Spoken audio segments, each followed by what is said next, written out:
ETV life ఆధ్యాత్మిక ఛానల్కు స్వాగతం. జానక్య కమలామలాంజలి పుటే యా పద్మరాగాయితాః న్యస్తారాఘవమస్తకే చ విలసత్ కుందప్రసూనాయితాః స్రస్తా శ్యామల కాయకాంతి కలితా యా ఇంద్రనీలాయితాః ముక్తాస్తా శుభదా భవంతు భవతాం శ్రీరామ వైవాహికాః. ప్రతి శుభలేఖ మీద ఈ శ్లోకాన్ని మనం చూస్తాం. ఈ శ్లోకం యొక్క అర్థాన్ని పరిశీలిస్తే ఎందుకని ఈ శ్లోకాన్ని ప్రతి శుభలేఖ మీద అచ్చు వేస్తారో మనకు అర్థమవుతుంది. సీతమ్మ రామయ్యను వివాహం చేసుకునేటువంటి సందర్భంలో వారి కళ్యాణ మహోత్సవ సమయంలో తలంబ్రాల ఘట్టం ఈ శ్లోకంలో వర్ణించబడింది. ఎర్రటి మేనిఛాయతో ప్రకాశించేటువంటి సీతమ్మ తెల్లటి తలంబ్రాలను తన చేతులలోకి తీసుకోగానే అవన్నీ పద్మరాగాలుగా ఎర్రగా భాషించటం ప్రారంభించాయి. వాటిని రామచంద్రమూర్తి శిరస్సు మీద వేస్తున్నటువంటి సమయంలో అవన్నీ తమ స్వస్వరూపాన్ని పొంది మల్లెపూలలాగా తెల్లగా ప్రకాశించాయి. అనంతరము నీలమేఘ శ్యాముడైన రామచంద్రమూర్తిని దేహం మీద ఈ అక్షింతలు చేరగానే అవన్నీ ఇంద్రనీల మణులులాగా ప్రకాశించాయి. ఆ తలంబ్రాలను గుర్తు చేసుకుంటున్న మాకు అన్ని శుభాలు అందుగాక అన్నది ఈ శ్లోకం యొక్క అర్థం. అంతరార్థం ఏమిటి అంటే, తెలుపు సత్వగుణానికి, ఎరుపు రజోగుణానికి, నీలం తమోగుణానికి చిహ్నం. రామచంద్రమూర్తిని తలుచుకున్న మరుక్షణం ఈ గుణాతీతమైన ఒక అలౌకిక అనుభూతి నీకు కలిగి నీ జీవితం ధన్యమవుతుంది. కనుక గృహస్థాశ్రమాన్ని స్వీకరించే దంపతులరా, ఆ సీతారామ కళ్యాణ ఘట్టంలోని ఆంతర్యాన్ని గ్రహించి మీ జీవితాన్ని చరితార్థం చేసుకోమని చెప్పటమే ఈ శ్లోకం యొక్క అంతరార్థం. మరి గురు సందేశం కార్యక్రమంలో రామచంద్రమూర్తి యొక్క కళ్యాణ ఘట్టాన్ని జ్ఞాపకం చేసుకోవటంలోనే ఆంతర్యం ఏమిటి అంటే, ఆచార్యుడన్న శబ్దానికి శాస్త్రం ఇచ్చిన నిర్వచనం ఏమిటి అంటే, ఆచినోహితి శాస్త్రార్థాన్ ఆచారే స్థాపయత్యతి స్వయం ఆచరతే యస్య తం ఆచార్యం ప్రవక్షతే. అంటే శాస్త్రములలోని అర్థములన్నింటినీ తాను గ్రహించి తాను ఆచరిస్తూ నలుగురికి చెప్పేవాడే నిజమైన గురువు. మనుజులీ రీతి నడువవలయునని చెప్పడి నరులు లక్షలు కోట్లు. నడుచు మనిషి నడిపించు మనిషి లేడు, శ్రీరాముడొక్కడు తప్ప అంటారు విశ్వనాథ వారు. అంటే ఎదుటివారికి ఉపదేశం చేసేటప్పుడు అందరూ వ్యాసులు పరాశరులే, కానీ ఆచరణకు వచ్చినప్పుడు మాత్రం ఆ నిష్ఠ కనపడదు. ఈ విషయాన్ని గ్రహించిన శ్రీమన్నారాయణుడు తానే తన ప్రవర్తన ద్వారా ధర్మ నిష్ఠ ద్వారా ప్రపంచానికి ధర్మము యొక్క ఔన్నత్యాన్ని తెలియచెయ్యాలన్న సంకల్పంతో రామచంద్రమూర్తిగా అవతరించాడు. దశవర్ష సహస్రాణి దశవర్ష శతాని చ వత్స్యామి మానుషే లోకే పాలయన్ పృథివీమిమాం అని దేవతలకు వాగ్దానం చేసి 11,000 సంవత్సరాలు ఈ భూమండలం మీద ధర్మబద్ధమైన పరిపాలనను కొనసాగించి రామరాజ్యం స్థాపించి అందరి ఆనందానికి కారణభూతుడయ్యాడు. అలాంటి రామచంద్రమూర్తి యొక్క కళ్యాణ ఘట్టాన్ని, సీతారాముల కళ్యాణంలోని ఆంతర్యాన్ని మనం గ్రహించగలిగితే మన జీవితం ధన్యమవుతుంది. గురు సందేశం కార్యక్రమంలో అద్భుతమైనటువంటి ఆచరణ ద్వారా ధర్మము యొక్క విశిష్టతను ప్రపంచానికి చాటి చెప్పినటువంటి రామచంద్రమూర్తి యొక్క అవతార విశేషాలను తెలుసుకునే ప్రయత్నం చేద్దాం. నిజానికి సీతారామ కళ్యాణ మహోత్సవాన్ని దక్షిణాదిన విశేషంగా జరుపుకుంటారు. ఉత్తరాదిన జన్మదినోత్సవాన్ని గొప్పగా జరుపుకుంటారు. అసలు దేవతలకు వివాహ మహోత్సవం జరపటంలోని ఆంతర్యం ఏమిటి? సీతారామ కళ్యాణ మహోత్సవానికి ఇంత విశిష్టత ఎందుకు ఉన్నది? ఎందరో దేవతామూర్తులు తమ కరుణా కటాక్ష వీక్షణాలతో జనులందరినీ కాపాడుతున్నప్పటికీ కేవలం సీతారామ కళ్యాణం అంటే, శ్రీరామ నవమి అంటే అందరం ఉత్సాహంగా పరుగులు తీస్తాం. 28 చతుర్యుగాలు గడిచినా ఇప్పటికీ ఊరూరా వాడవాడల అద్భుతమైన ఆ కళ్యాణ మహోత్సవంలో పాలు పంచుకొని తమ జీవితం ధన్యమైందని భావిస్తాం. అక్కడ స్వామికి వడపప్పు పానకాన్ని నివేదన చేసి దాన్ని స్వీకరించి ఆ కళ్యాణ మహోత్సవంలో తలంబ్రాలను ప్రసాదంగా స్వీకరించి వాటిని దగ్గర ఉంచుకొని సకల శుభాలు పొందుతామన్నటువంటి ఆశతో ముక్తాస్తా శుభదా భవంతు భవతాం శ్రీరామ వైవాహిక అని చెప్పుకున్నాం కదా. ఆయన కళ్యాణాన్ని కనులారా చూస్తే అన్ని శుభాలు జరుగుతాయి. పెళ్ళి కాని ఆడపిల్లలకు మగపిల్లలకు వివాహం జరుగుతుంది. ఇది అనుభవపూర్వకంగా పెద్దలు చెబుతున్న మాట. ఎందుకు సీతారామ కళ్యాణ మహోత్సవానికి ఇంత ప్రాధాన్యత అంటే, భారతీయ జీవన విధానానికి గృహస్థాశ్రమము గుండెకాయ లాంటిది. మిగతా 3 ఆశ్రమాలు గృహస్థాశ్రమం మీదనే ఆధారపడి ఉంటాయి. భారతంలో అరణ్య పర్వంలో యక్షుడు ధర్మరాజును ప్రశ్నిస్తాడు. గృహస్థుకు అత్యంత ఆప్తులైన మిత్రులెవ్వరు అంటే సమాధానంగా ధర్మరాజు చెబుతాడు, భార్యకు మించినటువంటి స్నేహితురాలు ఇంకొకరు ఉండరు అనగానే యక్షుడు అంటాడు, ప్రతిరోజు మీరు ధర్మార్థ కామ మోక్ష చతుర్విధ ఫల సిద్ధ్యర్థమని సంకల్పం చెప్పుకుంటారే, మరి ధర్మమన్నా అర్థమన్నా దోషభూయిష్టమైనవి కదా.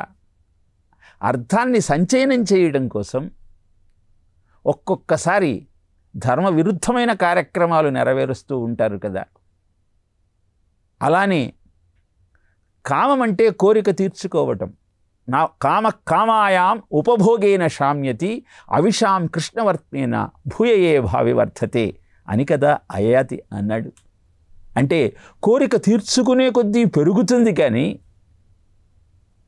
అగ్నిలో ఆజ్యం పోసినట్టు వాంఛ ప్రవర్ధమానం అవుతుంది, కానీ అది మోక్షానికి కారణం ఎలా అవుతుంది అని ప్రశ్నిస్తాడు. ధర్మశ్చార్థకామశ్చ పరస్పర విరోధినః తేషాం నిత్య విరుద్ధానాం కథమేకత్ర సంగమః అని ప్రశ్నిస్తాడు. అర్థము కామము ధర్మానికి నిరంతరము విరోధంతో ఉంటాయి కదా, వాటితో కూడిన ధర్మార్థ కామమోక్షాలు అని ఎందుకని చెప్పారు అన్న ప్రశ్నకు అద్భుతమైన సమాధానం ఇస్తాడు ధర్మరాజు. యథా ధర్మాశ్చ భార్యశ్చ పరస్పర వశానుగౌ. ధర్మము అర్థము కామము ఇవన్నీ కూడా ఒకదానితో ఒకటి విరుద్ధమైనదే అయినప్పటికీ భార్య వీటికి మధ్యవర్తిగా పనిచేసి గృహస్థుకు ఆనందాన్ని కలిగిస్తుంది, తరించటానికి ఉపయోగపడుతుంది. అందుకే ప్రతివాడు గృహస్థాశ్రమాన్ని స్వీకరించి భార్యను దేవతలా పూజించాలి. గార్యపత్యాయ దేవాః మహ్యం త్వాం అదుహు. గృహస్థాశ్రమాన్ని నిర్వహించటం కోసం దేవతలు నాకిచ్చిన వరానివి నువ్వు అని భార్య యొక్క విశేషాన్ని ప్రస్తావించటం జరుగుతుంది భారతంలోని అరణ్య పర్వంలో. భాగవతంలో కర్దమ మహాముని 10,000 సంవత్సరాలు తపస్సు చేసి ప్రత్యక్షమైనటువంటి శ్రీమన్నారాయణుడితో తథా సచాహం పరివోఢుకామః సమానశీలాం గృహమేధిధేనుం అని అభ్యర్థిస్తాడు. నేను ఎందుకు తపస్సు చేశానంటే నా గృహస్థాశ్రమాన్ని నిర్వర్తించటం కోసం నా శీలానికి అనువైనటువంటి సహధర్మచారిణిని నువ్వు ప్రసాదిస్తావని. ఇలా భారతం చెప్పినా భాగవతం చెప్పినా ఒకే సత్యాన్ని చెబుతూ ఉన్నాయి. గృహస్థాశ్రమ వైశిష్ట్యాన్ని గుర్తు చేస్తున్నాయి.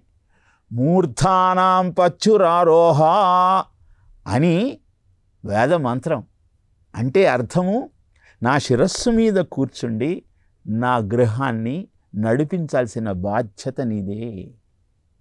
సఖా సప్తపదా భవ, నాకు మిత్రురాలివై నాతో 7 అడుగులు నువ్వు నడవాలి అని అగ్ని చుట్టూ ప్రదక్షిణ చేస్తూ శపథం చేస్తారు. అందుకే భార్యకు నీ ఆర్జితాన్నంతా ఇచ్చి అనంతరము వ్యయం చేసే అధికారం కూడా ఆమెకే ఇవ్వాలిట. స్త్రీ ధనాన్ని ఆశించకూడదుట. ఇన్ని అద్భుతమైన సత్యాలు మనకు పురాణం చెబుతూ ఉంటే దాన్ని మనకు గుర్తు చేయటం కోసం ఆ స్వామి యొక్క కళ్యాణాన్ని జరుపుకుంటూ, రామచంద్ర నువ్వు నడిచిన బాటలో మేము నడుస్తామయ్యా, నీ కళ్యాణ మహోత్సవాన్ని కనులారా వీక్షించి ఎలా అయితే రామో విగ్రహవాన్ ధర్మః అని మారీచుడు లాంటి రాక్షసుడు కూడా నిన్ను కీర్తించాడో, అలా ప్రపంచంలోని దేశాలన్నీ భారతదేశంలో ఉన్న గృహస్థాశ్రమం యొక్క వైశిష్ట్యాన్ని గుర్తించి కీర్తించేలాగా మా జీవితాన్ని మేము గడుపుతాము అని ఆ స్వామిని కీర్తిస్తూ ఆయన స్ఫూర్తితో మన జీవితాన్ని మనం సంస్కరించుకోవటం కోసమే మనం అద్భుతమైన సీతారామ కళ్యాణ మహోత్సవాన్ని జరుపుకుంటూ ఉంటాం. ఈ సీతారామ కళ్యాణ మహోత్సవాన్ని చైత్రశుద్ధ చతుర్దశి నాడు ఒంటిమిట్టలో కోదండరామస్వామి ఆలయంలో కనుల పండుగగా జరిపిస్తారు. పౌర్ణమి నాడు రథోత్సవాన్ని నిర్వహిస్తారు. ఒంటిమిట్టకు ఏకశిలా నగరం అని పేరు. ఎలా ఏకశిలా నగరం అయింది అంటే, మృకండ మహర్షి, శృంగి మహర్షి వీరిద్దరూ రామయ్య సీతమ్మను వివాహం చేసుకొని అయోధ్యలో పరిపాలన చేస్తున్న సమయంలో యాగ సంరక్షణ కోసం వారి పట్టణానికి ఆహ్వానించారు. అక్కడ రామయ్య సీతమ్మ లక్ష్మణులతో కలిసి వారి యాగాన్ని సంరక్షించాడు. ఛిద్రంతి మృగయేత్రత్ర విద్వాంసో బ్రహ్మరాక్షసాహ అంటే యజ్ఞాన్ని తలపెట్టినప్పుడు అంతకుముందు యజ్ఞం చేసి విఫలులైనటువంటి వారే, ఆ పండితులే బ్రహ్మరాక్షసులుగా మారి యజ్ఞానికి విరోధాన్ని కల్పిస్తారని రామాయణంలో వాల్మీకి 2 సర్గలలో వివరిస్తాడు. ఒకే శ్లోకాన్ని 2 సర్గలలో వివరించటంలోని ఆంతర్యం ఏమిటి అంటే, యజ్ఞము ఎంత గొప్పదో దాన్ని నిర్వహించటం ఎంత కష్టమో తెలియచేయటమే. కనుక ఒక సంకల్పంతో ఒక అద్భుతమైన కార్యక్రమాన్ని నువ్వు ప్రారంభించినప్పుడు అంతకుముందు ఆ కార్యక్రమం చేసి విఫలులైన వారే శత్రువులుగా మారి నీ కార్యక్రమానికి విరోధాలు కల్పిస్తారు. మరి అలాంటి సందర్భంలో నీకు ఎవ్వరు రక్షణ అంటే, శ్రీరామ రక్ష సర్వజగద్ రక్ష. ఆయనను ఆశ్రయించిన వాడికి ఎలాంటి ఆటంకాలు రావు. అందుకే మృకండ మహర్షి, శృంగి మహర్షి ఆ యాగాన్ని విజయవంతంగా ముగించారు.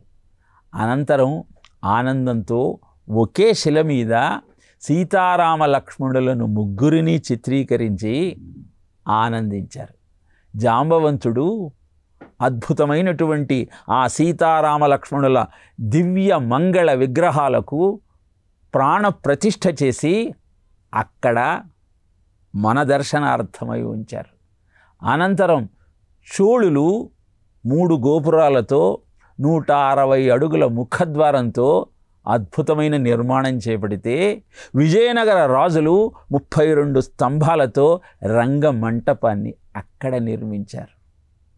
ఇన్ని వివరాలు మనం ఎందుకు తెలుసుకోవాలి అంటే మన సందేహానికి సమాధానం వెతుక్కోవాలి కనుక. ఏమిటా సందేహం? చైత్ర శుద్ధ చతుర్దశి నాడు ఒంటిమిట్టలో ఎందుకని వివాహం జరిపిస్తారు? భద్రాచలంలో మిగతా అన్ని క్షేత్రాలలో మనం చైత్రశుద్ధ నవమి నాడు చేస్తాం కదా సీతారామ కళ్యాణం. నిజానికి రాములవారి కళ్యాణం సీతమ్మతో ఎప్పుడు జరిగింది? ఇన్ని సందేహాలు ఒక్కసారి మనను చుట్టుముడతాయి కనుక వాటన్నింటికీ సమాధానం తెలుసుకోవటం కోసమే అద్భుతమైన సీతారామ కళ్యాణ ఘట్టాన్ని మనం ఒక్కసారి పరిశీలించాలి. రామాయణంలో వాల్మీకి ఏం చెప్పాడో తెలుసుకోవాలి. రామాయణం ప్రకారము శివధనుర్భంగం అయిన తరువాత జనకుడు, దశరథుడు, విశ్వామిత్రుడు, వశిష్ఠుడు, శతానందుడు వీరంతా సమావేశమై ఉత్తరే దివసే బ్రహ్మన్ ఫల్గుణీభ్యాం మనీషిణః వైవాహికం ప్రశంసంతు భగో యత్ర ప్రజాపతి. 72వ సర్గలో మనకు ఈ శ్లోకం కనబడుతుంది. దీని అర్థం ఏమిటి అంటే ఉత్తర ఫల్గుణీ నక్షత్రంలో సీతమ్మ వివాహం రామయ్యతో జరిపించినట్టయితే భగో యత్ర ప్రజాపతి, ఎప్పుడైతే భగ ప్రజాపతి ఉత్తర ఫల్గుణి నక్షత్రంలో ఉంటాడో అప్పుడు జరిగే వివాహం వల్ల సత్సంతానం కలుగుతుంది. వైవాహికం ప్రశంసంతు. కనుక వివాహం అనేది ఎందుకు చేసుకోవాలి అంటే సంతానాన్ని పొందటం కోసం, పితృరుణాన్ని తీర్చుకోవటం కోసం. మనం వివాహం అయిన తరువాత ఎవరైనా దగ్గరకు వస్తే సంతాన ప్రాప్తిరస్తు అనగానే ఇప్పుడే మాకెందుకండి పిల్లలు అనటం వలన మన వివాహం యొక్క లక్ష్యాన్ని మనం మర్చిపోతున్నాం. కామోపభోగమే జీవిత పరమార్థం కాదయ్యా. సంతానం అనేది నీ వంశాన్ని తరింపజేయటం కోసం, నువ్వు పితృ రుణాన్ని తీర్చుకోవటం కోసం, వంశ వృద్ధి కోసం నువ్వు ఆచరించే అద్భుతమైన సంస్కారం. అందుకే వివాహం చేసుకున్న తర్వాత తప్పనిసరిగా సంతానాన్ని పొందాలి.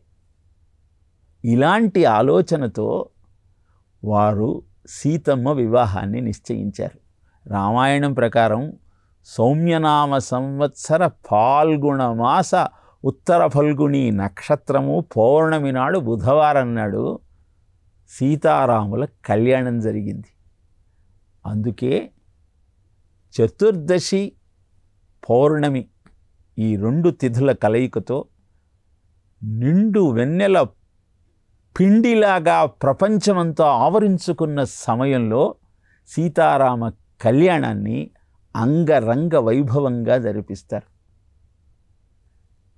దీనికి పురాణ కథ ఏం చెబుతారు అంటే సోముని తోబుట్టువట సొంపు కళలకే మరుదు అంటాడు అన్నమయ్య. లక్ష్మి చంద్రుడు ఇద్దరు దేవదానవులు సముద్రాన్ని మథిస్తున్న సమయంలో సముద్రం నుంచి అవతరించినటువంటి దేవతామూర్తులు.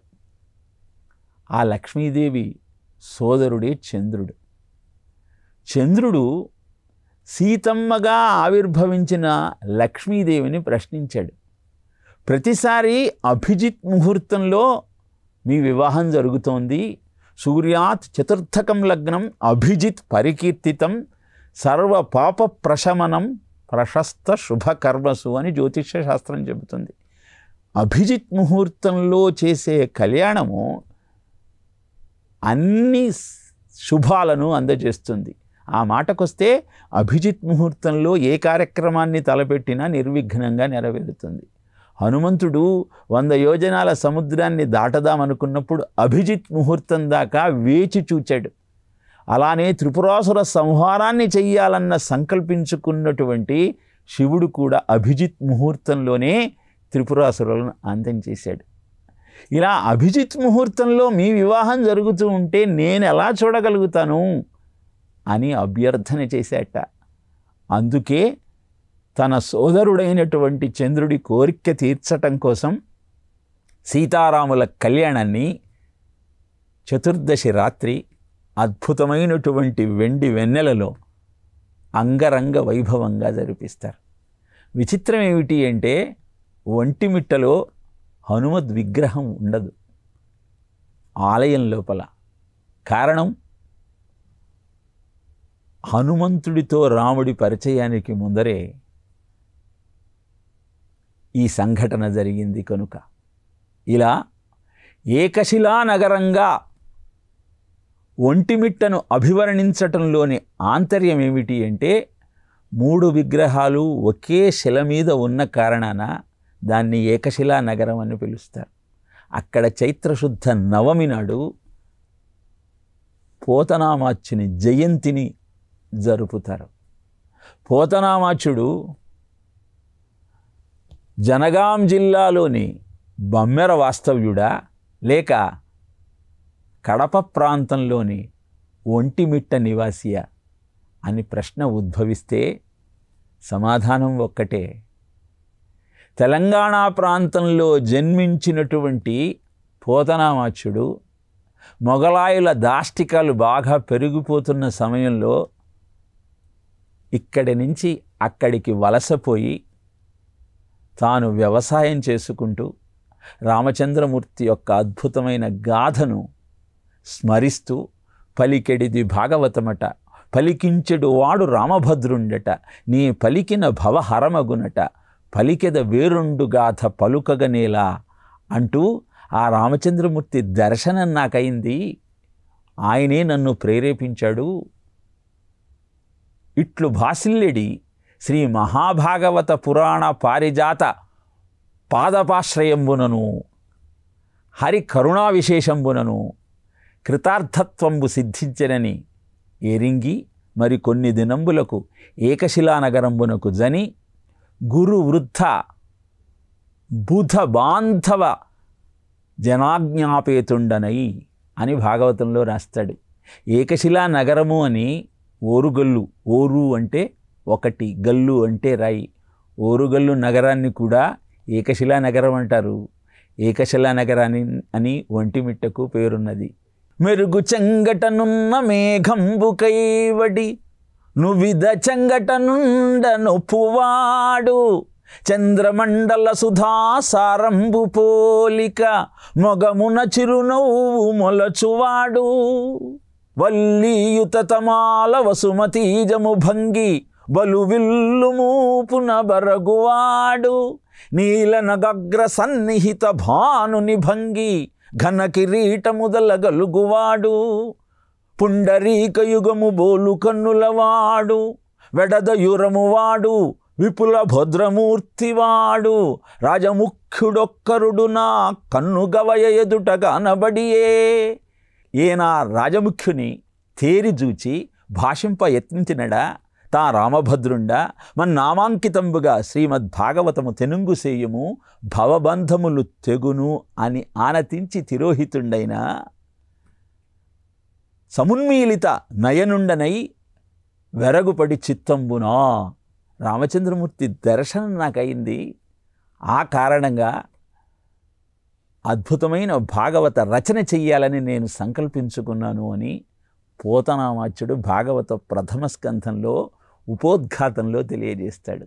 అదృష్టం ఏమిటి అంటే భాగవతాన్ని పోతనామాచ్యుడితో రచింపజేసినవాడు, ప్రతి మాటకు స్ఫూర్తిని అందించినవాడు రామచంద్రుడి అని చెప్పడానికి ఒక అద్భుతమైన దృష్టాంతాన్ని చెబుతారు. గజేంద్ర మోక్షం ఘట్టాన్ని రచిస్తున్న సమయంలో వ్యాసుడు శ్రీమన్నారాయణుడు అక్కడికక్కడ ప్రత్యక్షమై మొసలి శిరస్సు ఖండించాడను రాస్తే పోతనామాచ్యుడికి వైకుంఠం నుంచి శ్రీమన్నారాయణుడు గరుడ వాహనం మీద ఏతెంచి మొసలి శిరస్సును ఖండించాడని రాయటం వల్ల అద్భుతమైన భక్తి భావం కలుగుతుందని స్వేచ్ఛా అనువాదం చేస్తూ వైకుంఠపురాన్ని వర్ణించాలనుకున్నాడు. కానీ ఎంత ఆలోచించినా ఎలా వైకుంఠపురం ఉంటుందో స్ఫురించటం లేదు. అందుకే కూతురైన శారదాంబతో, అమ్మా అలా నది దాకా వ్యాహ్యాళ్ళకి వెళ్ళి వస్తాను, వైకుంఠం గురించి వర్ణించాలన్న నాకు స్ఫురించటం లేదు అంటే, అలాగే నాన్నగారు అని చెప్పింది. వెళ్ళిన 2 క్షణాలకే మళ్ళీ తిరిగి వచ్చాడు పోతనామాత్యుడు. నాన్నగారు జ్ఞాపకం వచ్చిందా అని శారదమ్మ అడుగుతున్నా మౌనంగా మాట్లాడకుండా పూజగదిలోకి వెళ్ళి రచన పూర్తి చేసి తిరిగి బయటికి వెళ్ళటం ప్రారంభించాడు. మళ్ళీ శారదాంబ ప్రశ్నించింది, నాన్నగారు పూర్తయిందా అంటే, రాసేశానమ్మా, అద్భుతమైన ఆలోచన వచ్చింది. అలా వైకుంఠపురంబులో నగరిలో ఆమూల సౌధంబుదాపల మందార వనాంతరామృత సరః ప్రాంతేందు కాంతోపలోత్పల పర్యంక రమా వినోదియగు ఆపన్న ప్రపన్నుండు విహ్వల నాగేంద్రము పాహి పాహి అనగు ఇయాలించ సంరంభియై అని తాను రచించిన పద్యాన్ని శారదమ్మకు వినిపించాడు. పొంగిపోయింది శారదమ్మ. నాన్నగారు, ఎప్పుడు మీరు పద్యం పాడుతున్నా కలగని ఒక అలౌకికమైన అనుభూతి నాకు కలిగింది అని తెలియచేసింది శారదమ్మ. వెళ్ళిపోయిన మరుక్షణమే మళ్ళీ పోతనామాత్యుడు ఇంట్లోకి రావటం చూసి శారదమ్మ ప్రశ్నించింది, నాన్నగారు మళ్ళీ వస్తున్నారేమిటి అంటే, మంచి ఆలోచన స్ఫురించిందమ్మా, భాగవతంలో ఆ వైకుంఠపురాన్ని ఎలా వర్ణించాలో నాకే జ్ఞాపకం వచ్చింది అంటే, అదేంటి నాన్నగారు ఇప్పుడే రాసేశారు కదా అని ఆ పద్యాన్ని అలా వైకుంఠపురంబులో నగరిలో అంటూ పాడి వినిపించింది. వెంటనే అర్థమైంది పోతనామాత్యుడికి, వచ్చి ఆ పద్యాన్ని రాసింది సాక్షాత్తు రామచంద్రమూర్తియే. అదే మాటను శారదమ్మతో అంటూ, అమ్మా నాకు ఆ పద్యాన్ని స్ఫురింపజేశాడు, నీకు దర్శనమిచ్చి నిన్ను తరింపజేశాడమ్మా, నీ జీవితం ధన్యమని తెలియజేశాడు. ఇలాంటి ఘట్టాలు భాగవతాన్ని అభ్యసిస్తున్న మనకు ఎన్నో కళ్ళ ముందు కనపడతాయి. కనుక పోతన ఏ ప్రాంతం వాడు అన్న మీమాంసను పక్కకు పెట్టి అద్భుతమైన భాగవతామృతంలోని వైశిష్ట్యాన్ని జ్ఞాపకం చేసుకుంటూ అధ్యయనం చేస్తూ ఆనందించే ప్రయత్నం చేద్దాం. ఓం తత్సత్.